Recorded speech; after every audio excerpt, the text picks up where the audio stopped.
I don't need no drama. I tell Naima all the time, man. And I know I'm going on a rant, but I love and appreciate Naima because golly, I do not want to be out in these streets looking for nobody. And that's not the only reason why. Of course, there's other things, characteristics and traits and all these beautiful things that are about her. But like, I hear from so many people that are single, like, yo, this is ghetto. This is the worst, bro. At the end of the day, when I'm able to go to sleep with Naima and like talk to her and like, we really be having fun.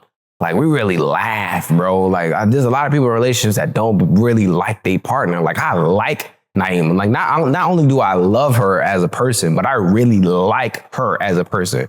And I think that's a flex. And so, like, I want to help people to find people that they like, right? But I think part of that comes, like, I think one of the things we need to talk about is why is it so hard to find people that they like? Like, why is it hard for Black men or Black women to find people that they like? So I wanted to ask you, what do you feel like one of the biggest challenges is that, you know, Black men are having when it comes to dating? And then what's the biggest challenge for Black women when it comes to dating? First, I want to give you your flowers because I think it's really, really important for Black men to highlight, to promote, to just love out loudly their woman. Mm-hmm. I think that a lot of women don't experience that. They don't see that. They don't get it enough.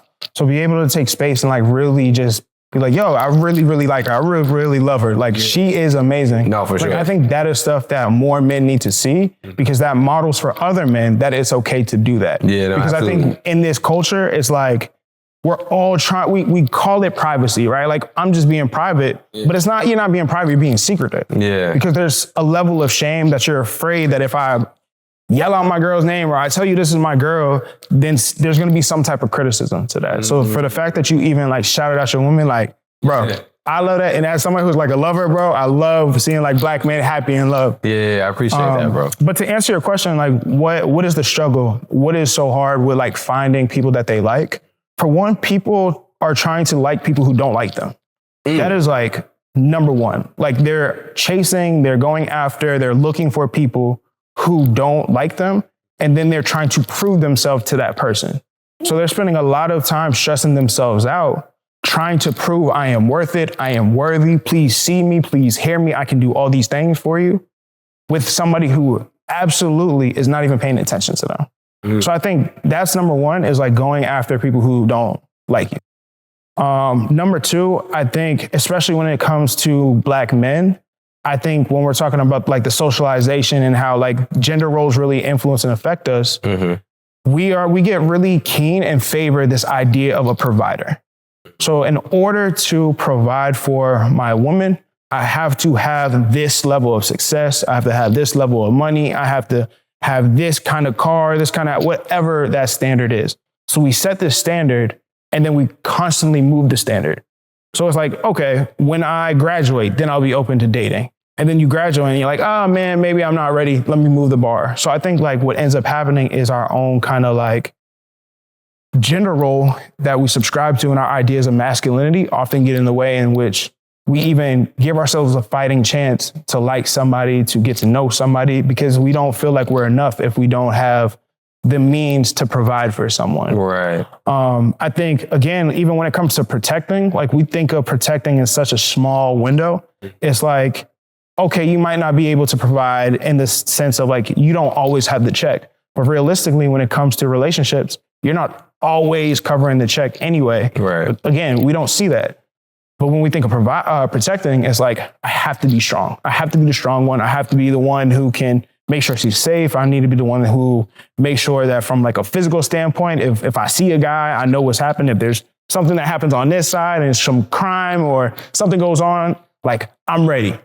But we don't often understand, like as Black men, the number one thing that we can provide for a woman, the most important thing, that ways in which we can protect a woman, is emotionally, is spiritually, is in all these aspects that aren't strictly to physical and financial. Like we can provide safe space. Safety is usually the number one thing women are looking for when they're talking to a guy. If we're going out on a date, yeah, some of the other stuff is like really important. And there are women who are like, oh yeah, money, money, money. But like for the down to earth majority of the women that I've ever talked to, safety. I just want to know I can feel safe. I just want to feel mentally stimulated. I want to know that like I genuinely like you. So I think like our gender roles as men often get in the way of us finding people who like us. And I think on the reverse, when it comes to women, the idea of just being a nurturer, they do a lot of stuff in order to try to nurture men and to be there and to like show them. And I think women often struggle with this idea of like, I have to get him to this place, or I'm going to wait until he gets to this place. And it's like, you don't have to wait. He's not a project. You got to find your person. Yeah. And I think usually women hold on a little bit too long because they actually believe and see the potential in us that sometimes we don't often see in ourselves. Man, you know, so, man, I'm so glad you said that, bro, because I was talking to another woman, Mo, and I don't know if your episode is going to come release before hers or if hers is going to release before yours. But we were talking about relationships, and she's a Black woman, obviously. And so we were talking about how that same exact thing I was telling her that I've heard from women. So it's so good to hear you saying the same thing so that the people listening and watching can realize like, okay, Kizza don't be lying to us. He actually, you know what I'm saying? Like this is someone that has studied Black love that's saying the same exact thing, which goes back to another point, which is, bro, we gotta talk more to Black women. 100%. We gotta have conversations, platonic relationships with Black women and really get an understanding of why they are the way they are, some of the struggles and challenges and stuff that they have, because I've heard from so many Black women, good Black women that are like, yo, bro, this woman should be like, she's wife material. You know what I'm saying? Like she should be married, like, or someone should be on her heels, like trying to marry this woman. I've heard from too many women like that are like, yo, I've been in relationships with men that just like aren't doing what they say they are going to do in terms of like, yo, they're saying like, I want to go and do this for my life. And then they don't do it. And like, I'm staying because I feel like it's important for me to like help him. But what I've tried to like communicate to some of these women is like, you cannot push a man into something that he's not walking into. Mm-hmm. You know what I'm saying? Is what I call it is actually pulling him into something that he's not walking into, right? Like imagine that, like just imagine that imagery. Like you're pulling somebody that's actively resisting you. And I feel like a lot of times that's what happens in relationships. Is like you have a woman that's like trying to pull a man into something that he's not like actively trying to do. And so it leads to so much additional friction that eventually just breaks the relationship down. So I guess my question to you now is like, how do women that may find themselves in these type of relationships navigate that if they do feel like this is a thing? And for a man that may be in that relationship where he's realizing like, okay, I do have a woman that's like motivating me to like do stuff. What do you suggest for people that may be in that type of dynamic? Yeah, I would say it truly starts with effective communication. Okay. I think to your point, one thing that Black men that we struggle with is listening, especially when it comes to Black women. And I think a lot of times when we are listening, it's not listening for comprehension, it's listening to respond. Because a lot of times, like the criticism in which Black women have towards Black men, it feels personalized. Mm-hmm. And I think a lot of times we think from an individualized perspective. So if a woman is talking about her terrible experiences with men, she's not talking specifically about you, but we receive it that way. And then we get in defense mode and then we're like, nah, that can't, because we done seen all of this and we done seen all of that. So it's like, we get to a place where I think we, on both sides, we're pointing fingers at each other and we're not really taking the time to like listen and to comprehend.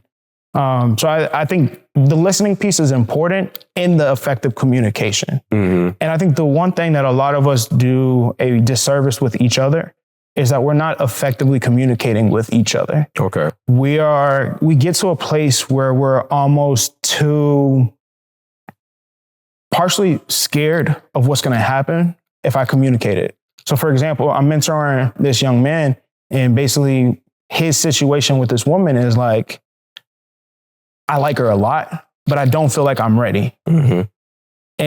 But I don't want to lose her. Mm-hmm. So I'm not going to say anything. I'm just going to let it go and like, it'll just work its way out. Okay. creating like this situationship, right? Right. But I think what we don't understand is like when we're not communicating to somebody, that's an act of manipulation because we're not allowing them the autonomy to make a decision based on where we're at. Ooh. So we have to start communicating a lot more of where we're at, how we're feeling, where we're going, all of these things. Yeah. Because it gives the other person that we're trying to build with the autonomy to make a decision from themselves.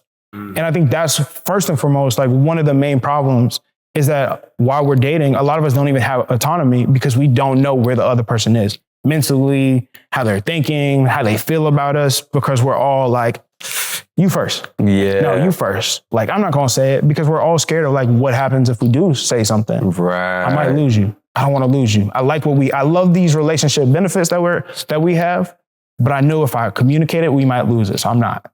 Mm-hmm. So I think first and foremost, we have to be honest with ourselves. Right. We have to be honest with ourselves and then be able to communicate that and effectively communicate that to a person.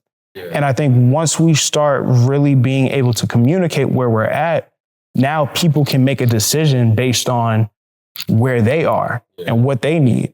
Yeah. So like what I would tell a woman is like, you got to know what you want. You got to know what you need. If you're saying you want a relationship and this person is telling you they don't want a relationship, why are you staying? Mm-hmm. You know what you want.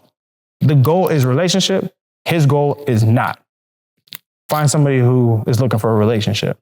But again, then we allow like societal or what we see on social media, or dang, all my friends are married and engaged in relationships. Then we allow loneliness to dictate our decisions. Loneliness and desperation often dictate the decision-making that people make in dating, which make dating a lot more complicated. Because out of desperation, we're trying to rush it. I got to find something fast. And if I find something, there's chances are I might not be able to find something again, or I'm scared of being by myself.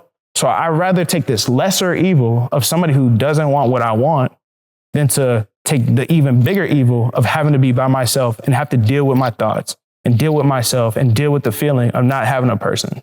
And that's where a lot of people struggle with loneliness and desperation. So we're making decisions based on those things, and it's putting us in situations that are absolutely making dating challenging. And I want to be honest, dating is challenging as it is. I think of dating of like, even as being an adult, finding friends is challenging. Right. There's a lot of levels that you have to build and get to know and trial and error. Like making friends is hard. Dating is basically making friends times 10.